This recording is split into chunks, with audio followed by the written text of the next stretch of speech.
Welcome into the channel. I'm Cody Stoots. Let's talk some Texans. Is the draft strategy for the Texans so simple? Oh, so simple. Is it just simply take the best player available? We'll talk about that. T'Vondre Sweat's issues off the field. Does that make him more or less likely to be a member of the Houston Texans? Appreciate you watching live. If you're watching live, you're catching this after the fact. Get in that comment section and get after it, because the comment section always stays active, even if the video is not live. And if you're live, get in the comment section there as well. We'll get to as many of your comments as we can. Super Chats cut to the front of the line. But let's talk all about the Texans and the situation that they're in with the 42nd overall pick in the NFL draft. Now, I don't expect things to change before the NFL draft gets here, so I do expect 42 to be the first selection for the Houston Texans. They've got 9 total picks in this draft. I would be floored beyond every bit of my understanding if they make all 9 of those picks in the spots as they are set to pick them. 42 is the first one that is on the board. It's the second round pick that the Texans acquired in the trade back with the Minnesota Vikings from 23 overall into the second round. They use that future second to go and get Stefon Diggs. So is the draft strategy nice and simple? Is it easy? Just take the best player available? It sounds pretty simple, and it sounds pretty reasonable as well. The Houston Texans went and added to the wide receiver room Stefon Diggs. You don't have to draft a wide receiver. The Texans went out there and added a whole bunch of defensive tackle bodies, from Foley from the Jaguars to Tim Settle. They brought back Khalil Davis. Danico Autry can play a little defensive tackle. You don't have to draft a defensive tackle. Azeez Al-Shire is the starting linebacker next to Christian Harris. You don't have to draft a linebacker. Same with cornerback. Jeff Okudah and C.J. Henderson are here. Desmond King is back to play the slot cornerback position. You've got a starting running back in Joe Mixon. You've got your offensive line pretty well set at 4 of the 5 spots, with lots of competition already on the roster at that 5th spot along the offensive line. As I go on and on and on about this situation that the Texans are in, it lends itself and it leans towards that best player available. But who's going to be the best player available at 42 overall? And could there be a position that just a little bit more than others the Texans want to add a body to? If it's as simple as best player available, then you are taking probably a wide receiver or a defensive tackle. That's who should be the best player available at 42 based on prognostication and predicting how this draft is going to go. A wide receiver or a defensive tackle would not be a starter on this team. I mentioned Stefon Diggs added to the wide receiver room. Nico Collins, Tank Dell, Noah Brown already on the team when you add Diggs. Wide receiver's not going to start for this team. Neither is a defensive tackle unless they're really awesome. So the hope you get out of that 42nd overall pick, and in addition to that, the other selection you have in the second round, is that you're getting a player that has a discernible, contributable skill right away. That is the biggest thing. Does that player have a role week 1 against whoever when they step on the field? Can they do something for you right away? You do not want to draft a project player. I don't care if the best player is an offensive tackle on the board. You can't do that. You've got to have a discernible, clear skill to help the team week 1 against whoever they play. So if it's a wide receiver, you've got to have something unique that maybe the other wide receivers don't have. Something like speed, a deep threat, or a special teams usefulness to you. You've got to be able to help week 1. If you're a guy that can take the top off the defense, like, say, Michigan's Roman Wilson, you have a very clear role in the offense in week 1. Same with Ricky Persley. He's a guy that can take the top off of the opposing defense. He can play slot right away for you. He can help on special teams with his athletic ability. Same thing goes with a defensive tackle. If you're T'Vondre Sweat, for example, you have a very clear and defined role at defensive tackle. If you're Braden Fisk, maybe you're the defensive tackle rusher on third down with Danico Autry on the inside, the Florida State defensive tackle, Braden Fisk. You have to have a discernible skill and be able to help the team week 1 when you're selected at 42 overall. Best player available, likely has that, but if the best player's quarterback, they're not taking one. If the best player is a offensive lineman, they're not taking one. They'll have to go somewhere else, or maybe Nick Caserio starts to get moving around in the second round and the third round. We know he likes to do that, and we know that the Texans will go about targeting players that they really like on day 2 of the draft, and they'll go up and get them. Caserio, in his time, Nico Collins, John Mechie, Tank Dell, Juice Scruggs, Christian Harris, all players drafted on day 2 that Caserio moved around to go and get. So we know that the way that the Texans operate is they put guys into tiers, and whoever's at the top of that tier, whoever they believe is going to be there when their pick's coming up, that kind of operates how they move the picks around. So as you think about that, start thinking about who the Texans might slot into that best player available. And if that guy is available at 42, it might just be as simple as taking him.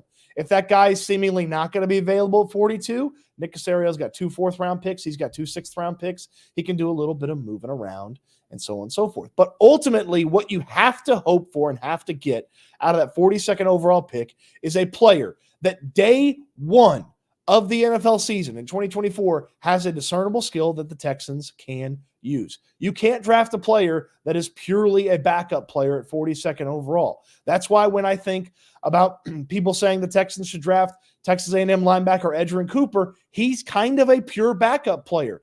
Linebackers don't help out as much on special teams as corners, DBs, wide receivers, running backs, okay? And the Texans primarily play 2 linebackers. Yes, they play 3 linebacker sets every now and then, but most of their alignments contain 2 linebackers. That's Azeez Al-Shaair, and that's Christian Harris. Cooper's not going to be ready to go right there. Even if many believe he's the best player, you've got to have a little bit of a twist to that best player available conversation.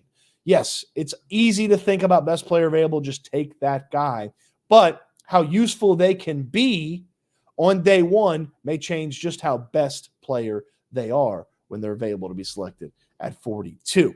Let's get to some of your comments as well. Super Chats will go to the front of the line, and I'll get to as many of these comments as I can. We'll talk about Tavondre Sweat here in just a moment.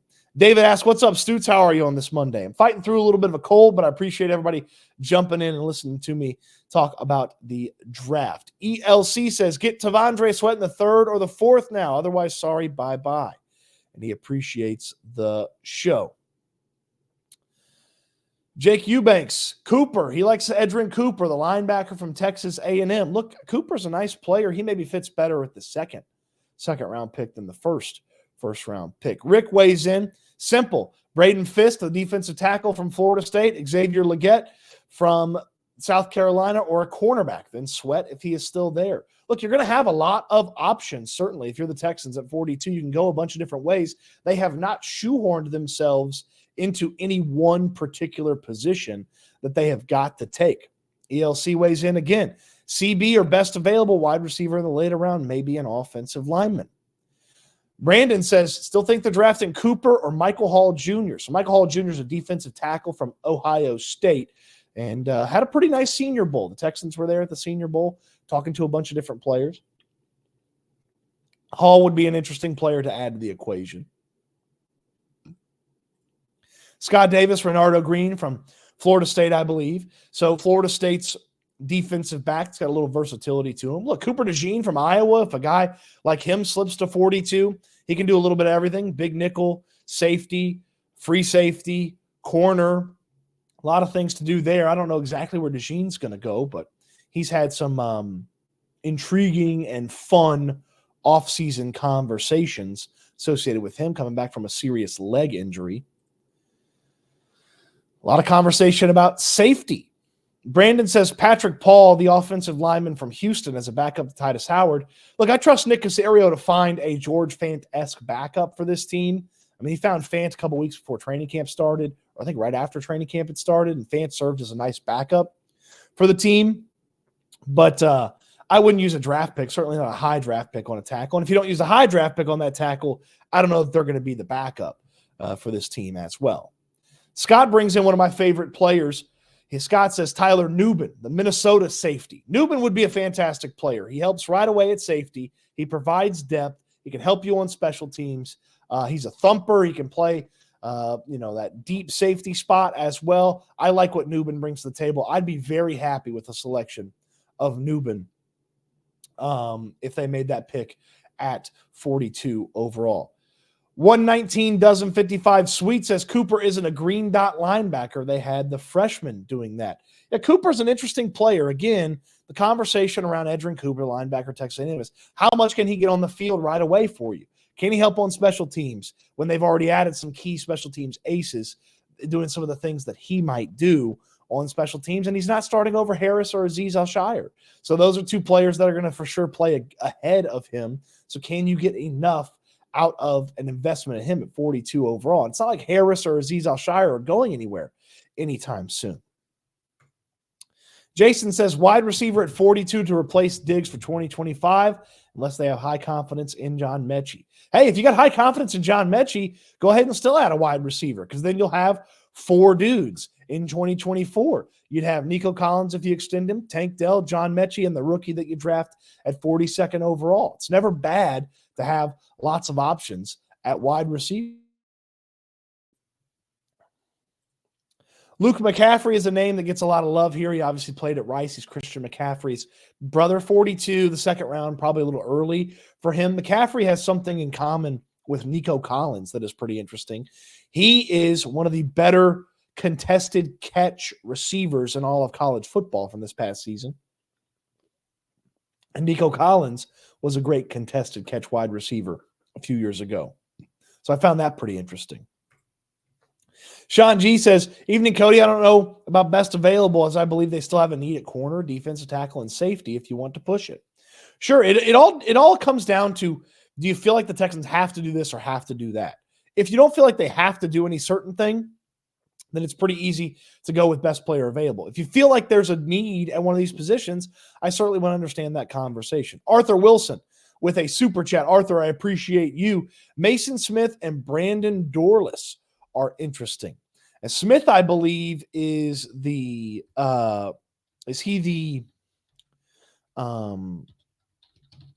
he is the LSU kid.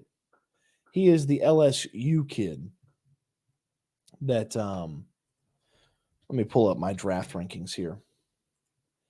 He's the LSU kid. Talked to him at the combine. The Texans had not talked to him yet at the combine. Former big-time prospect that just has not panned out as well at LSU as I think a lot of people expected him to. And then Dorless is from Oregon. So had a nice has had a unique offseason. I saw something about him the other day. But there's going to be some options for the big guys. Like if you don't focus on a big guy early, there's going to be some options for certainly in this draft. Appreciate the super chat, Arthur. H-Town TD 2000.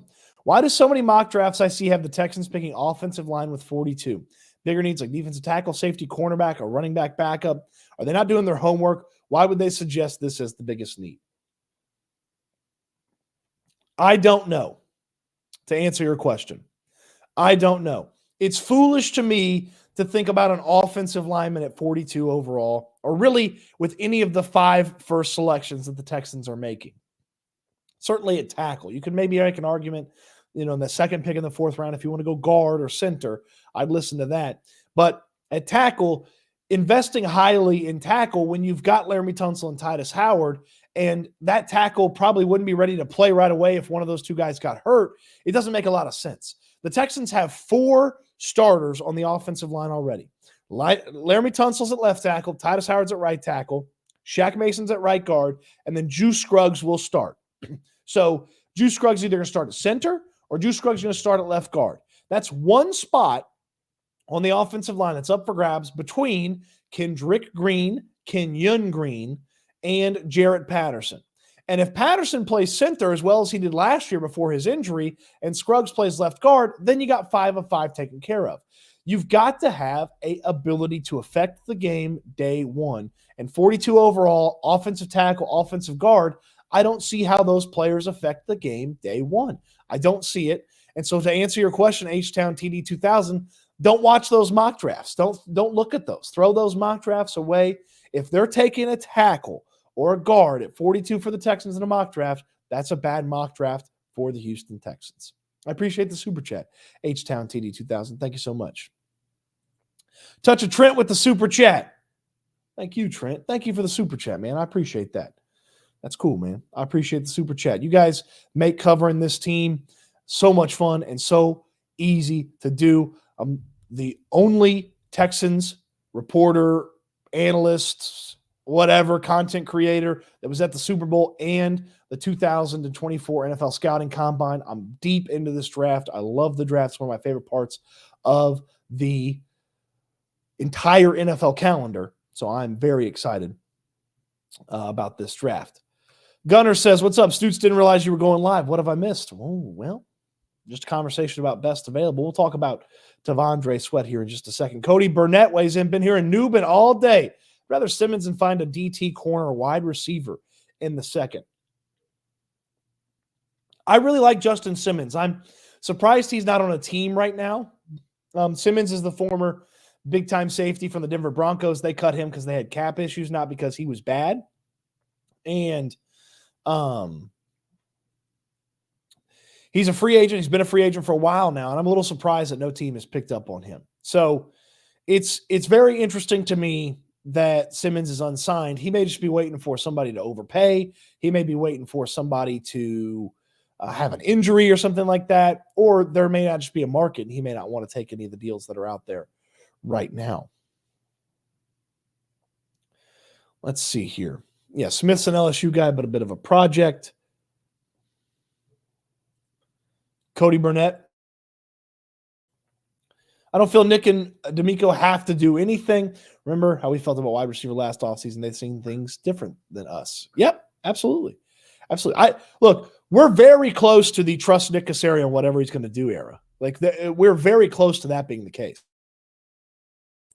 So, Nick Caserio's done really well from basically the moment this offseason got started. I know a lot of us were unhappy with day one of free agency, but day two was awesome. Ultimately, the free agent class is great. The Diggs trade's awesome. So, there's a lot to like. We're very close to trust Nick Caserio in no matter what territory. Very close to being in territory of trust Nick Caserio no matter what. There we go. I don't talk for a living or anything. CTESPN said Simmons is signing with the Steelers. Well, Antonio Brown throws a lot of stuff out there. I don't know if he's always right or not. Well, I don't know if he's right or not. Ooh, Scott. Fisk is meh. Defensive tackle from Florida State, meh? I don't know about that. I like the big fella. He's violent. I like violence along the defensive line. He's a 1-year wonder at the big time Division I level, but he was really good at Western Michigan before he got to Florida State. Justin Pearson, what do you think of Cole Bishop or Caleb Bullock? I would take Cole Bishop in the second or third round. If he was there, I would take Cole Bishop with the second selection in the second round or the third round pick. Cole Bishop is one of my favorite players in this entire draft. He is athletic.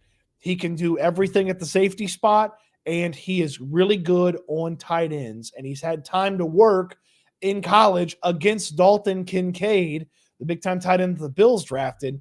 I really like Bishop. I don't like him as much as I like him more than just about any safety in this draft. Bullock, I need to learn a little bit more about him. He's the USC safety, but safety makes a lot of sense for this team. A lot of sense, because if Jalen Petrie doesn't play well this year, it's his last year on the team. I would think that they move on from him.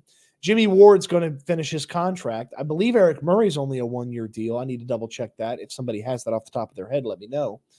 And then MJ Stewart's the other backup. So safety makes a lot of sense for this team in this draft. At 42, at any of the other selections that they have, like, safety makes a lot of sense. I would love Cole Bishop on this team. 42, 59, 86, 123, 127 are the numbers the Texans have right now. I like Cole Bishop a lot. A lot. So I'd be very happy with his selection. I nicknamed him Shoot Bishop because at the combine, when he was asked about he was asked pretty much anything I think every seventh word was the word shoot. He was like, oh, shoot, I just really like this whole process. I had some good teammates. Shoot, we played with some great guys at Utah. Shoot, it was been a fun process. So I really like Cole Bishop, or as I've nicknamed him, Cole Shoot Bishop. Fun prospect. All right, a couple more questions, and let's get to T'Vondre Sweat. Kelly Harrington, Malik Mustafa would be an option in the fourth. This guy, Mustafa's a fun player because he played at a smaller level, transferred to Wake Forest, still played really well, smart player. I know John Crumpler at Texans Wire has done a lot of stuff on Mustafa. Talked to him when we were at the Senior Bowl. Mustafa's a fun player, interesting player. How's that hard seltzer you're nursing? Thoughts on Kentucky running back Ray Davis visiting the Texans? It's not a hard seltzer. It's just a Cherry Coke Zero. But Ray Davis, interesting name, productive at Kentucky, a lot of reps under his belt in Ray Davis. So Ray Davis, with the amount of touches that he's had, I do wonder if you would stay away from him for hopes to have a running back that has a little bit longer shelf life. But he's solid. He's a productive player. He's an intriguing player, not afraid to run between the tackles. He'll thump some people. So the Texans did not meet with him at the combine when I asked him. Doesn't mean that they didn't eventually meet with him, but when I talked to him, they had not met with him at the combine. But he's sort of the antithesis of Dameon Pierce. Pierce didn't have as many reps. Davis is going to have a lot of reps when his college career is said and done, which is now. So he's an interesting prospect. Maybe not the perfect fit for the Texans. So let's talk about T'Vondre Sweat here in just 1 second. The issue that popped up with him, does this make him more or less likely to be a Texan? But I want to tell you guys about something we got going on April 27th. Daily Sports Club, 922 Holman Street. That's where you can find them. It's going to be myself, Landry Locker, Figgy Fig, and whoever else popping by for a fantastic draft party. We're going to watch rounds 4 through 7 of the NFL draft. We're going to have a blast, great food, cold drinks. We're going to be hanging out. We'll talk about what happens in round 2 and 3 and even in round 1. Talk about the entire offseason. You don't want to miss it.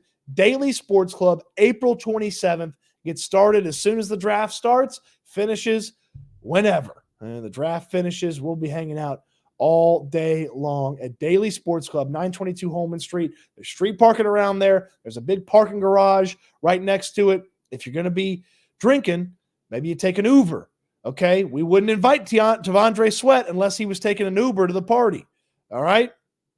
So Daily Sports Club, April 27th. You don't want to miss out on that, okay? Let's talk about the T'Vondre Sweat thing that popped up. So T'Vondre Sweat, if you haven't heard this, he's the defensive tackle from the University of Texas. He's 366 pounds. He's a big fella. He's super productive at Texas. Sweat got arrested on suspicion of DWI. And some more information came out today about this. According to Adam Rittenberg, the Austin police said Texas defensive lineman T'Vondre Sweat was arrested for DWI after officers responded to a crash between an SUV and a sedan at 4:41 a.m. on Sunday. Sweat drove the SUV. The driver of the sedan left on foot immediately after the crash. So Sweat has a DWI. He's posted bond, and he's already gone to interviews with teams after this has happened. Now, this is a fascinating thing to pop up because, as Dane Brugler, one of my favorite draft analysts, talks about, according to a team source, Sweat had been upfront with NFL teams about his, quote, partying as an underclassman. And he made it a point of emphasis in interviews that this was all in the past. And then he goes out there and gets a DWI. So does the DWI make T'Vondre Sweat more or less likely to be a member of the Houston Texans? Look, the issue with T'Vondre Sweat and the DWI is it's a poor choice of judgment. Anybody who drinks and drives is making a poor choice of judgment. Poor choice of judgment. And that affects how you feel about a player's decision-making process when he gets some of the benefits of being in the National Football League. Look, in Austin, you're Austin's pro team when you're a UT player. So if he's had trouble handling it at UT, once he gets a little bit more cash in his pocket, once he gets a little bit more notoriety, once he's in the National Football League, can he handle those things? The other aspect of that, if there's a partying element to T'Vondre Sweat and you give him more resources to party, is the issue with his weight, is the issue with his taking care of his body, is that going to pop up again? Is that going to be something that is constantly being worked through? Now we know, perhaps, why some of the weight issues popped up. If you're drinking a bunch of booze and you're always partying, then maybe that's why you're a heavier guy. Here's what I would say about the DWI. I don't believe Sweat was ever in play at 42. I don't believe he was in play at 42. It makes it really tough to draft him at 42 overall if you're the Texans after this. He's already a questionable scheme fit because of the type of defensive tackle that he is. And now there's questions about his ability to focus on football and take care of his business after he tells teams in the draft process, I'm cutting back on the partying, and he gets a DWI. Okay? He gets a DWI on Sunday morning after partying Saturday night. Like, that's a rough investment at 42. So it was already a little skeptical investment at 42. At 59, I'd take him off the board at 59 as well. Like, I would not draft T'Vondre Sweat at 42 or 59 if I was the Texans. One, he's a unique football fit in that he may not fit what DeMeco Ryans wants to do from the defensive tackle spot. There's a discernible skill that you can use right away with him. Obviously, he's a run stopper. He takes up space. You can use that skill right away. The pass rush prowess is a little bit better than people think. But this decision-making, you need a guy that is going to be able to be relied upon. This is a player, the 42nd overall pick or even the 59th overall pick, this is a player that the Texans are going to rely on. They're going to rely on them in 2024, and they're going to rely on them even more in 25, 26, and 27. You've got to be able to rely on that guy, and there's things about T'Vondre Sweat that are unreliable. But as anybody knows, in the National Football League, your talent can outweigh some of the question marks about you. So at 86 overall, if the Texans have made some other investments at the first two picks that they have, 42 and 59, at 86th overall, I'd be more comfortable taking him.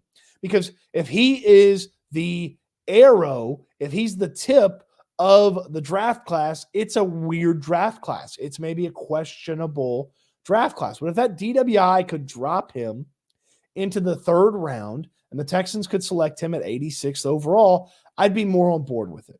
I was questionable about the fit from a football standpoint. Add this into the decision-making process. Maybe some of the reasons why he's such a heavy guy is because he does party so much.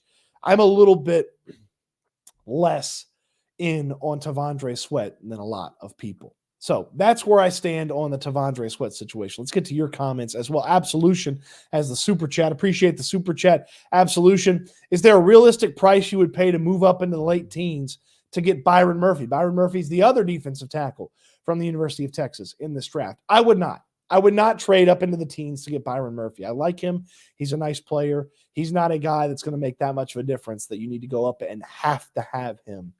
If the Texans liked him that much, they would have stayed at 23. So I appreciate the super chat absolution, but I don't see any scenario where trading up into the teens makes sense for Byron Murphy. Not from 42. Maybe from 23 it would have made sense, but not from 42. I do appreciate the super chat.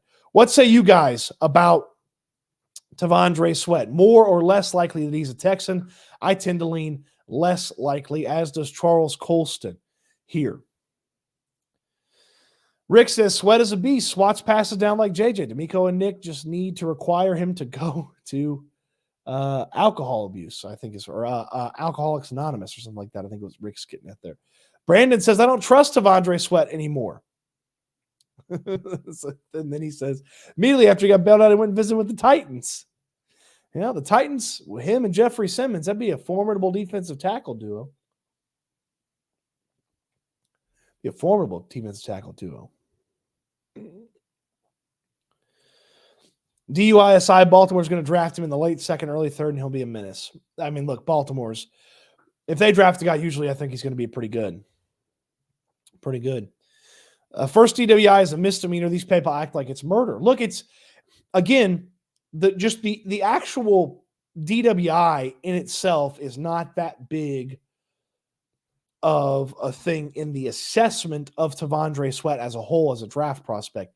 It's the decision-making after telling teams, I don't party as much and I take care of my weight, and then we find out that, oh, he still parties a lot. Oh, he's still partying in the draft process, and then he made the decision to go and drive, put himself in danger. Like, yes, it's bad that he got a DWI. Sure, it's a misdemeanor. The whole decision-making process and the whole conversation around Sweat is what is the part about it that drops him a little bit for me. It's one of those situations where, hey, if you have weight issues, stop drinking. I mean, could he be 345 pounds? Could he be 340? Could he be 330 and super strong if he's drank less? Like, that's a question I would have if I was a team. Like, hey, this guy is a freaky athlete. Because don't get me wrong, what he has accomplished in the workouts at his size is freaky. He's a freaky athlete. Could he be even more of a freak athlete if he wasn't drinking? And this may be a one-off. This may be one of those conversations where he says, oh, I just had a little bit too much that night. And maybe he's not drinking all the time. But if he's partying all the time and having a ton of drinks, and that's a part of the conversation about him, is like, oh, well, his weight, I'm worried about his weight. And then he's going to have NFL money. Look, he wasn't hurting for cash at all in Austin, but he's going to have NFL money. You're going to be relying on him. Like, is he reliable? Is he reliable? This comes off as a little bit more unreliable than I thought. He's already a questionable. If this guy was a no doubt, no question scheme fit, maybe the conversation's different. This is an add to the conversation of the football player, of what he brings to the table on the field, stopping opposing running backs, beating opposing offensive linemen. Like, is he going to be able to be there as much as you want by taking care of his weight at the NFL level, by not partying? What if this is a recurring issue with him? Like, it just adds questions on an already questionable prospect. It just adds questions.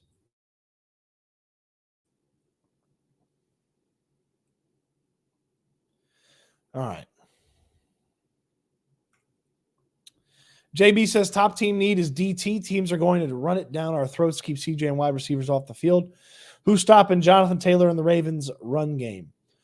Will Anderson and the defensive tackles they have, and Azeez Al-Shire and Christian Harris and Daniil Hunter, who led the league in tackles for loss last year. I mean, they've got guys that can stop. They've got guys that can stop the run. It's going to be a better run-stopping team than it was last year, just by the additions they've made. Yes, defensive tackle is a bit more of a question mark than it was a year ago, but the ends are better and the linebackers are better. Does the T'Vondre Sweat situation seem similar to questionable decisions of Laramie Tunsil? It's different. It's not even close to the same thing for a variety of reasons. One, Laramie Tunsil was a no-doubt, no-brainer, fits every team, lock it down left tackle. Like, he was a big-time prospect. So T'Vondre Sweat's not that. T'Vondre Sweat only fits some teams, some schemes, and there's questions about if he's a three-down player. So from a football talent standpoint, it's different. From a situation standpoint, drinking and driving is worse than smoking weed. I'm not here to categorize crimes, but smoking weed is not as bad as drinking and driving. You're far more of a danger behind the wheel of a car after you've been drinking and you're impaired than if you are a, weed smoker smoking weed at your house. So, comparing those two things, what T'Vondre Sweat did was worse. And Tunsil's thing was not, he didn't get any legal trouble for it. He got ransomed. Somebody let the cat out of the bag. And T'Vondre Sweat's got a court date based off this stuff,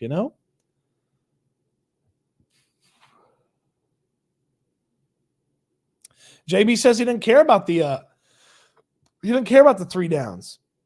How about a dude for 2 downs? I mean, look, if you're not worried about him playing 3rd downs and you want to add him in for those 2 downs where he's stopping stuff and maybe has a little bit of pass rush prowess, I'll understand it. I just can't see taking him at 42 or 59 right now. I can't see taking him at those spots.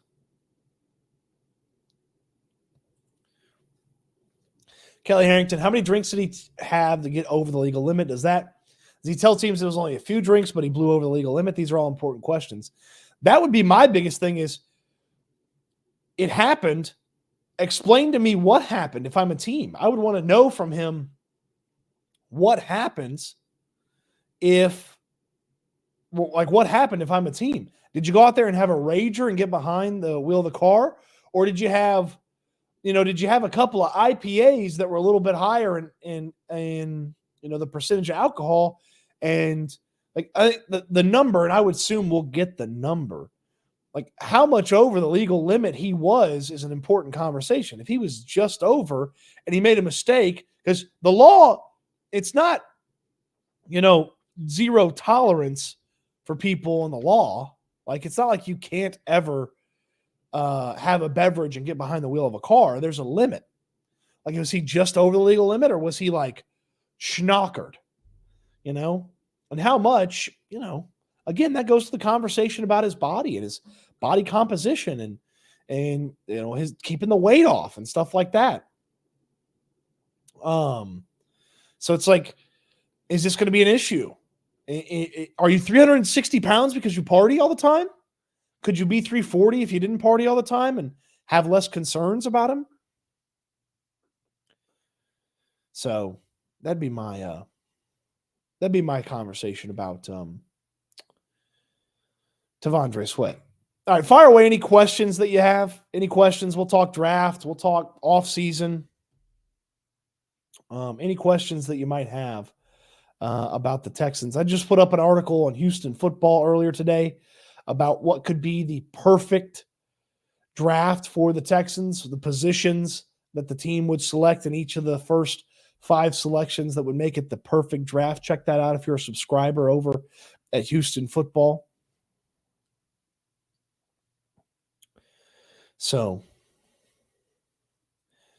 you had to have a lot of alcohol in his body to show up at 360 pounds. Don't I know it?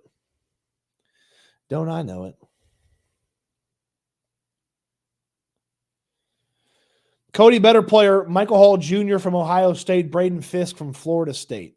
I like Fisk more. I believe he's a little bit better than Hall. But they're both solid. Fisk is better. Hall's good. Favorite late round prospect. Favorite late round prospect. I'll give you one on offense and one on defense. On defense, I'll go with Gabe Hall, the defensive tackle from Baylor.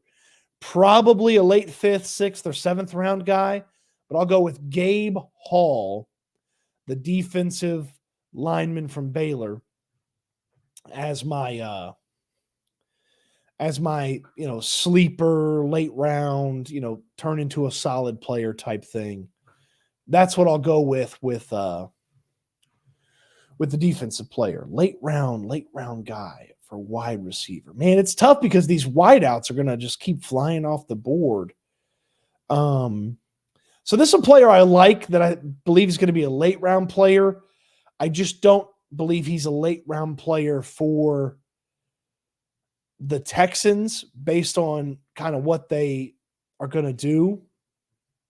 I don't believe Jacob Cowings from Arizona is going to go as high as people expect him to, but he's an intriguing player. Similar to Tank Dell, and he can play a little inside-outside. He's a smaller guy. So Jacob Cowing. I'll also throw one more name in there. Jordan Whittington from Texas. Do-it-all wide receiver. He's going to play special teams for you. He's going to help you out on special teams. Tough as nails. Played through a bunch of injuries this past year. Jordan Whittington, another favorite late-round guy. Where's Wolfie says we need to draft O-line first. No, they don't. Do not draft an offensive lineman at 42 or 59 or 86. The offensive line is set for competition. You can draft a late round guy, but prioritizing O-line is not the way to go. Frank Z asks, are the Texans going to the AFC Championship? That's my expectation for them. I expect them to compete for an AFC Championship game in 2024. I expect them to compete for the AFC Championship. I believe there are only two teams better than them in the AFC right now. They will need to beat one of those two teams, or one of those two teams will need to take each other out. But the AFC Championship game is the hope and expectation. Are you going to break down a list of everyone they have met with before the draft? Probably not. If there's an intriguing name or names that pops up, or I have a report that they met with somebody that we haven't heard that yet, then I'll talk about that. But, just because they talk to somebody doesn't mean there's a ton of interest there. They're just kind of gauging, how that guy maybe fits. I mean, Walter Football is a website that has a list of, according to their reporting, who guys have met with. So you can work off that list. WalterFootball.com has a list there with their reporting. Excuse me for one.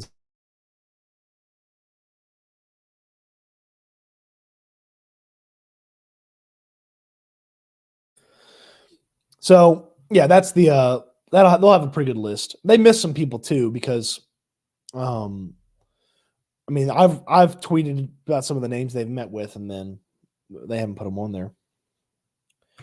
Scott Davis says Tyrone Tracy, running back, is a favorite late-round prospect on offense. Jalen Ford, linebacker for defense. Ford played at Texas, and then the running back that you put up, Tracy, Purdue, right?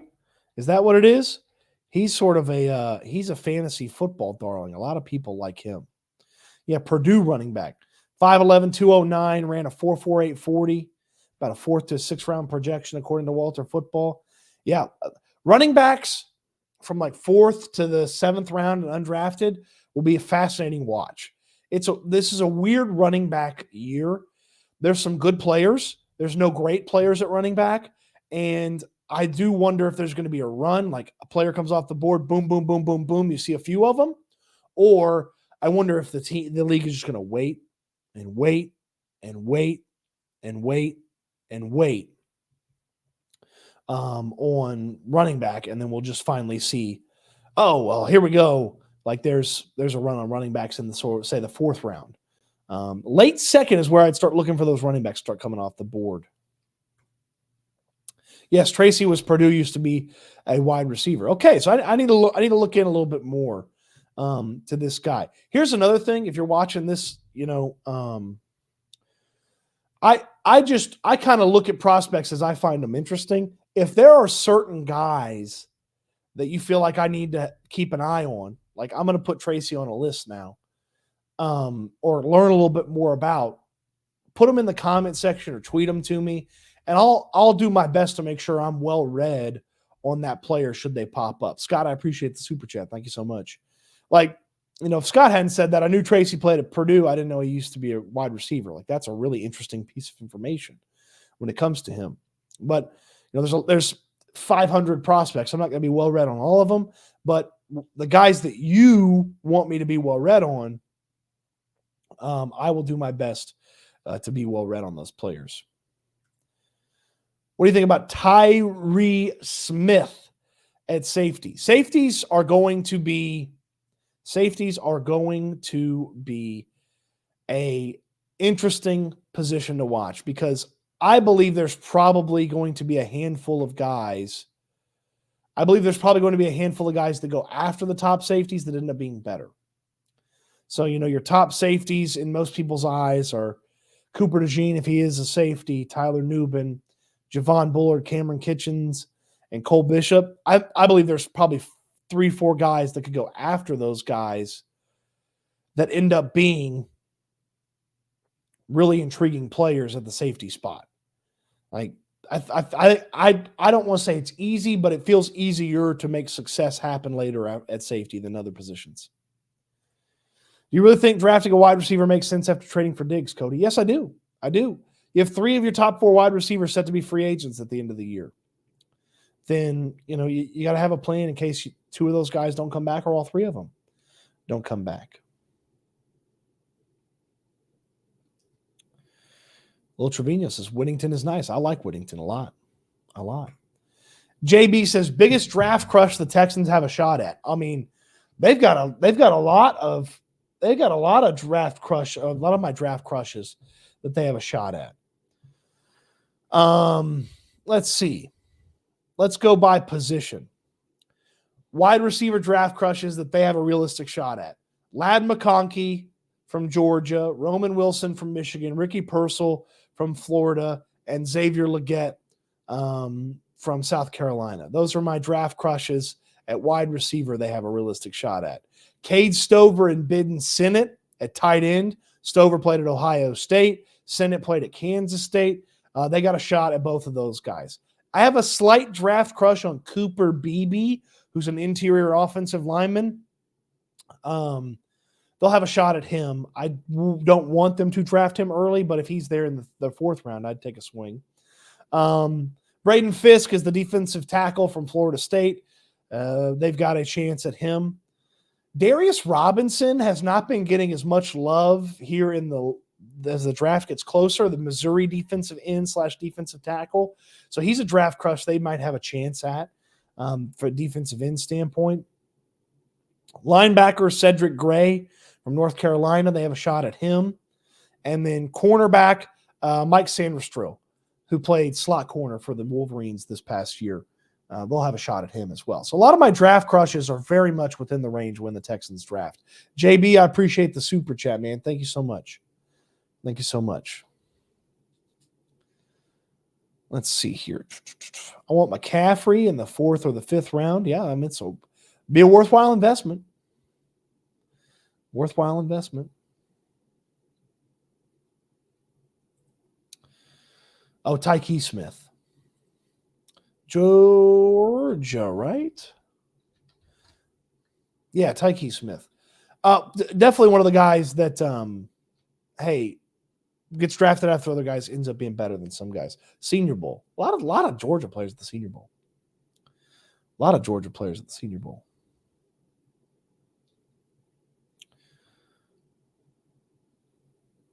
Max Melton. I didn't mention Melton and Bishop, but Max Melton and Bishop are in there too. They got a shot at those guys. Bishop's my favorite. I love him at safety. A couple other questions. We can fire up some more questions. Did you watch WrestleMania? Did. I watched both nights. Fantastic. Enjoyed it. I treat WrestleMania as kind of like a season finale for wrestling. Fantastic season finale. Was watching a little bit of WWE Raw, getting ready for the live as well.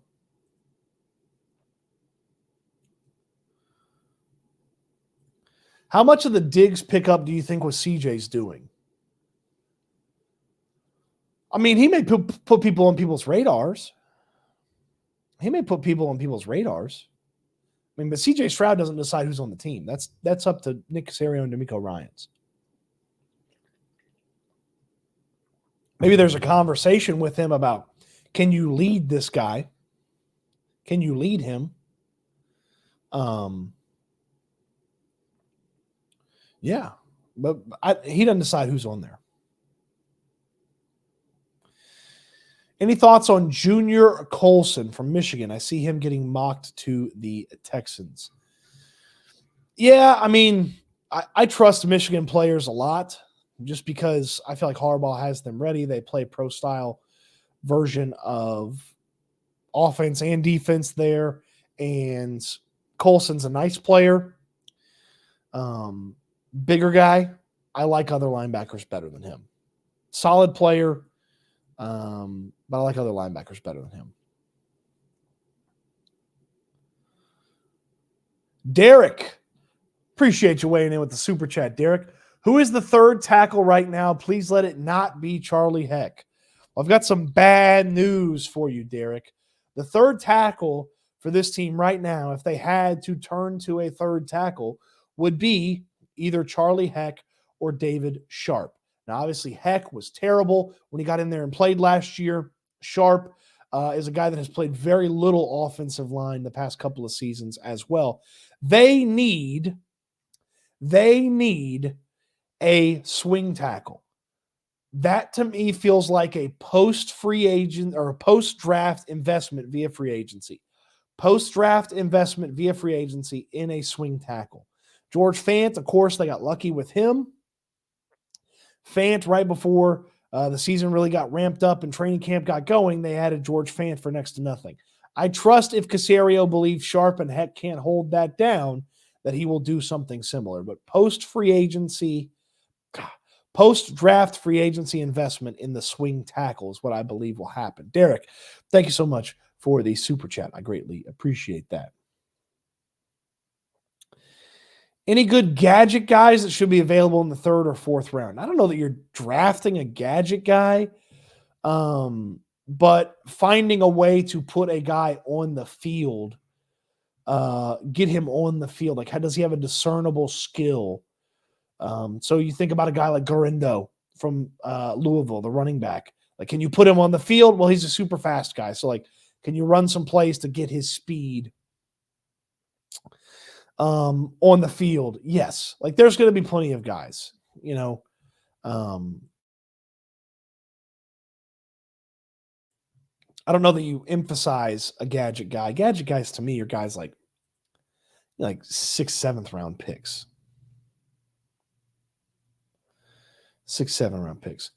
Who's going to be the left guard? I would think the left guard is either Juice Scruggs or Kenyon Green. That's what I would think is going to be the left guard situation. Either Juice Scruggs or Kenyon Green. That would be my thought process with that.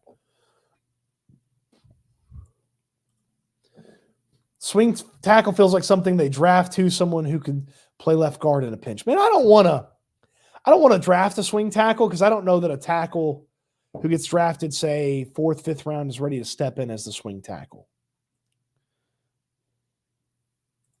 Mason Smith from DT from LSU, more of a project piece, but he's nice. Yeah, I got to dig in more about him. I'll put him on the list. Hold on. Tracy from Purdue. Ooh, I just jacked up my whole screen there. And then Smith from LSU. Put him on my little to-do list. Start learning about him. Any day now, the Beast from Dane Brugler will be out, and that'll be a great, great resource to learn a little bit more about these players. Derek, I assume you mean Malachi Corley, the Western Kentucky wide receiver. Is that who you mean? We should bring DeAndre Houston Carson back. No, thanks. I like the situation. I like the situation where they are right now at safety from a depth standpoint. I'd love some more depth, but Murray backing Petrie and Ward, and then MJ Stewart as well. Like, they don't need a DeAndre Houston Carson. He was only here because of the injuries. Pedro L asks, Sketch did it first. When are you going to work out with CJ and the receivers? When I got it going like Sketch, what's up, brother? When I got it going like him, I'll go work out with the Texans wide receivers and CJ Stroud. I ain't got it going like Sketch does these days. But it's good to have a social media superstar be a Texans fan. Man, where's that 7 jersey proud, man? Where's that 7 jersey proud? Sean G, to me, Kenyon Green has a lot to prove before letting him play guard. Well, that's what training camp's for. You got extra time at training camp because you're playing in the Hall of Fame game. So you got extra time. Do you think the Texans have a chance of getting Caitlin Clark? I think she's headed towards the WNBA. I think she's headed to the WNBA. You know, I would love to know what NFL team she cheers for if she cheers for an NFL team.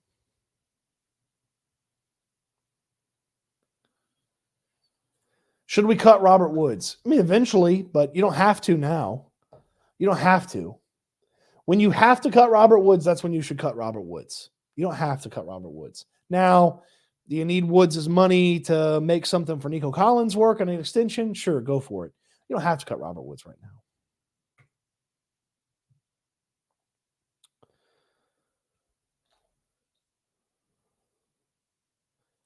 Brandon asks, Justin Simmons hasn't won a ring, right? He might be choosing between that and the money. Well, if he wants to win a ring, the Texans are in a conversation. And the Texans are going to be thought of as one of the 10 best teams in football easily, maybe one of the 5 best teams in football. But if he wants to win a ring, then I mean the Texans can give him that opportunity. Oh, well, you think they told Stroud not to participate in wide receiver drills? Oh, when he was trying to defend Sketch, or he had Sketch defending him in the videos we saw? Yeah, I'm not worried about that. Guys being overly cautious get hurt, and doing football stuff's not – I mean, you're not throwing caution to the wind, just doing some football stuff and hanging out. Is Nook cooking up any final free agency moves? I would think post-draft – there's a player or two to be added post-draft. Derek says, yes, Malachi Corley is a gadget guy around the wide receiver screens versus Hutchinson was last year. And he's a yak monster, man. He's a yak monster. So I need to learn a little bit more about Corley. I like him. He was not as impressive at the Senior Bowl as many expected him to be. Not to say that he was bad, but he didn't quite hit the Senior Bowl level that many expected him to have. So, but Western Kentucky, it'd be one of the few.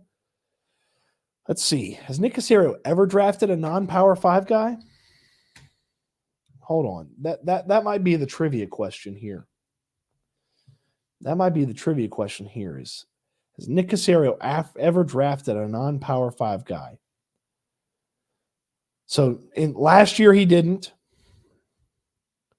The previous year he didn't.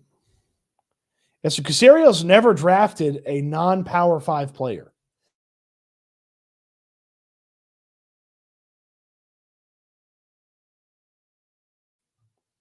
Malachi Corley would be the first if he did that.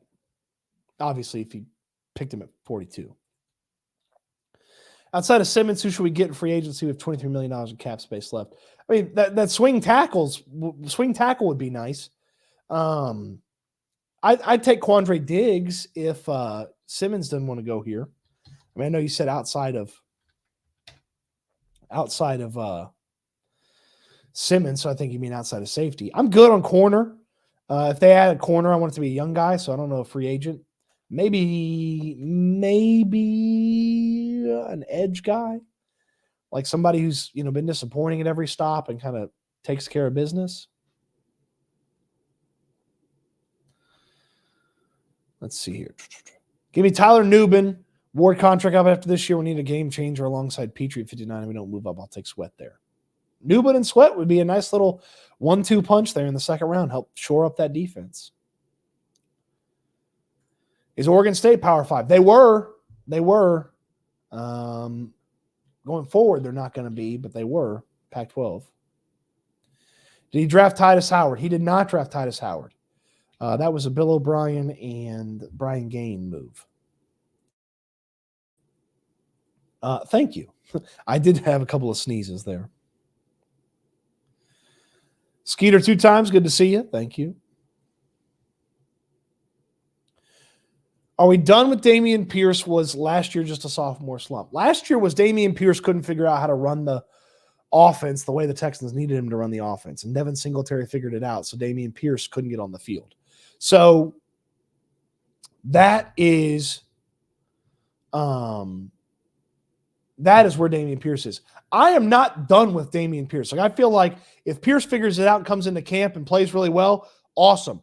Make him the second running back and have that hammer that the Texans don't currently have. But he's got a lot of work to do to figure out this offense and prove to the Texans he can be reliable. The biggest thing about Pierce is as well, you can't rely on him right now, so you can't plan for him to be a factor. So you need to factor in other options. How do you feel about Cam Hart? Does he really fit with the Houston? I believe you mean Cam Hart, the Notre Dame cornerback. Yes, they talked to him at the Senior Bowl. My guy, Mike Lachine from NFL Rough Draft, is super high on Cam Hart. Super high on Cam Hart. I like Hart. The measurables, a little bit longer guy, not some sort of freaky athlete, but yeah, I like Hart. Frejeux says, any prospects you want to avoid at all costs? Lineman early. I'm not an Xavier Worthy guy. I wouldn't do the avoid at all costs, but I'd be cautious about picking him in the second round. He doesn't win when he doesn't get separation. And I know that's like a dumb thing to be critical of because like some guys don't get any separation at all. He gets a lot. But if the ball arrives at the same time as the defender, he's not catching it. So I'm not a huge Xavier Worthy guy. Is Iowa State Power 5? Yes, they are. Big 12. Chris Jenkins, second-round DT from Michigan. Yeah, we'll find out about these defensive tackles. The top guys that most people associate with the Texans are Braden Fisk and Tavondre Sweat. But Chris Jenkins, whose dad played in the league, he played at Michigan. He's a mountain of a man. And so I'm interested to see what teams invest in him. Garindo, that's who you're talking about. Garindo.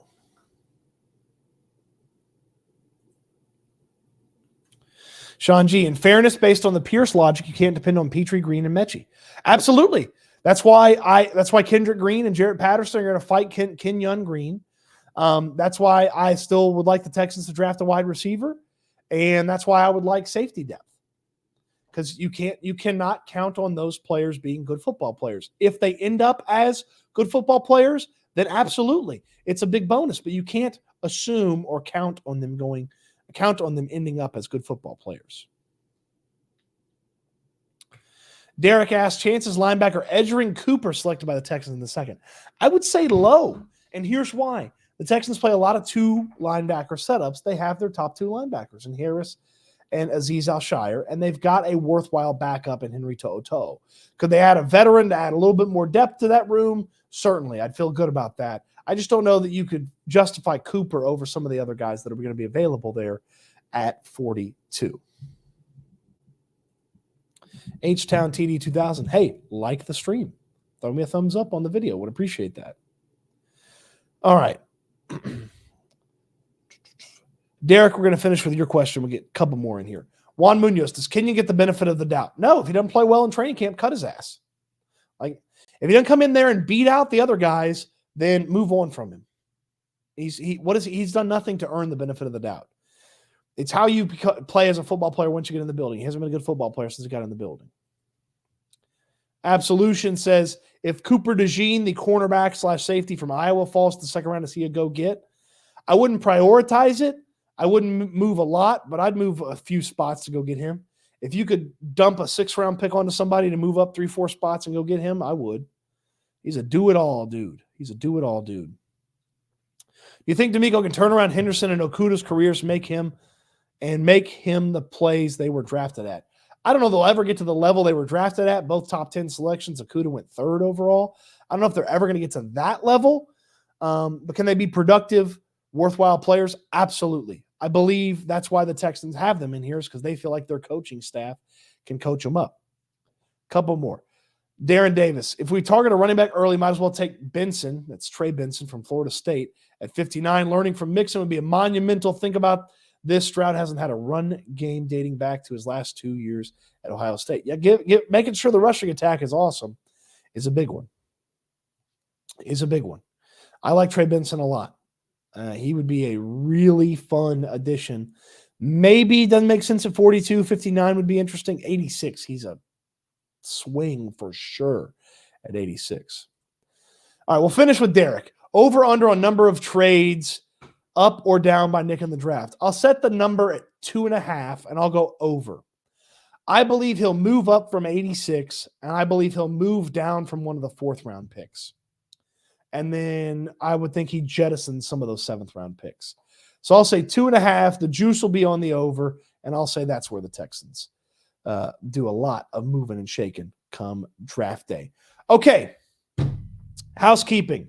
I mentioned the party. Don't miss out on the round 3, third day of the draft party. I appreciate you guys watching. I will appreciate you guys coming and seeing us in person at Daily Sports Club on April 27th, 922 Holman Street.